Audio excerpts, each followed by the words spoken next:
Welcome to Canvas Gallery.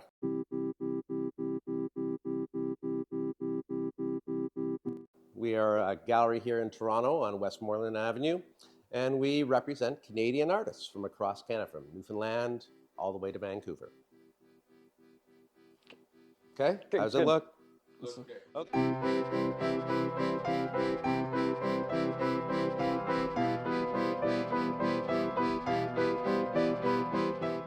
I know before this, you were actually in the film industry, Mark. What made you really make the transition from going from film to the visual arts? Well, it was out of necessity mostly. We had a child. His name is Callum. You may know him. Mm. He is 23 years old, and both Megan and I worked in film and television. And it was out of necessity. I was working 16 hours a day. Megan was working 12 hours a day. We couldn't have a child and do that. So Megan, out of top of her head, went, "Let's open an art gallery." Who knows why, but we did, and it took off. And that was 23 years ago. So you mentioned that you decided to just open the gallery, but did Megan and you personally do a lot of visual art beforehand before deciding Well, it's to go funny. full on? I have a fine arts degree, but it's in film. My mother is a Canadian artist and a well-respected watercolor artist, still painting today. She's 87 years old. Megan has always had a love of art. And in her previous life as a set decorator, she would be going into galleries all the time trying to grab art to put on her film sets. And she recognized that there was a need for accessible art in the city, and not just for film and television, but for people. She treated our clients like a character, because everybody has a different idea of what they want to do, and what, couples don't necessarily like the same art, right? So, for instance, if a client walks into the gallery, I have this rule of thumb, and I like to say it this way. One of you has to find a piece of art that you love. The other one has a veto card. Okay, so let's say a client likes a piece and wants to buy it. What's the process of them seeing how that looks and purchasing it? Because I know that can be a very long process for items like this. It is a long process, and there is a way to do it so they feel comfortable. Our biggest job is trying to make our clients feel comfortable. If a client comes in here, sometimes what they'll do is, what we ask them to do, is they have to know where it's going to go. Really, like if you put it on a mantle, for instance, we had a client yesterday. They wanted to put a piece on their mantle.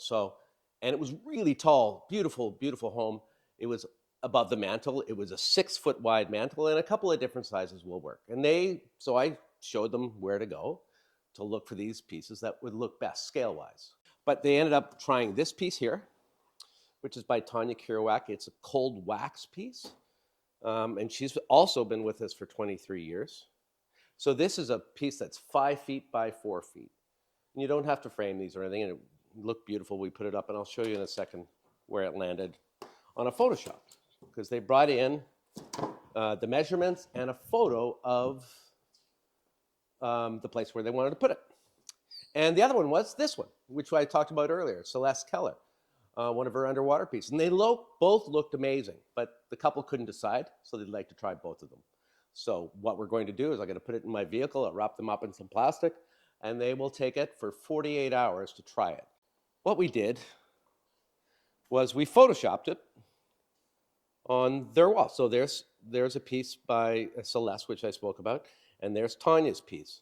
So both of these pieces fit. It looked wonderful in their house. Between the couple, though, they couldn't decide which one, so they're going to try it at home. What I say is take it home for 48 hours, have a nice bottle of wine, and see what you think. There's a lot of things I've experienced in the gallery over the years. So has Megan.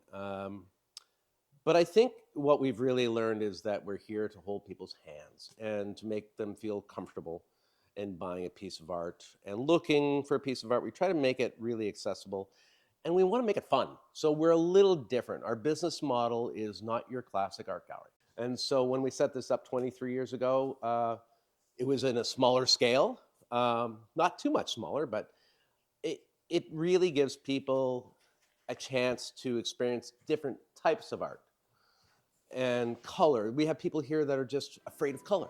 And then they realize that art is, not a decoration. It's something more personal and meaningful. And I think I learned this, when I was a child, sitting beside my mom as she was painting. She painted what she loved, and I realized that people bought her work because they loved it.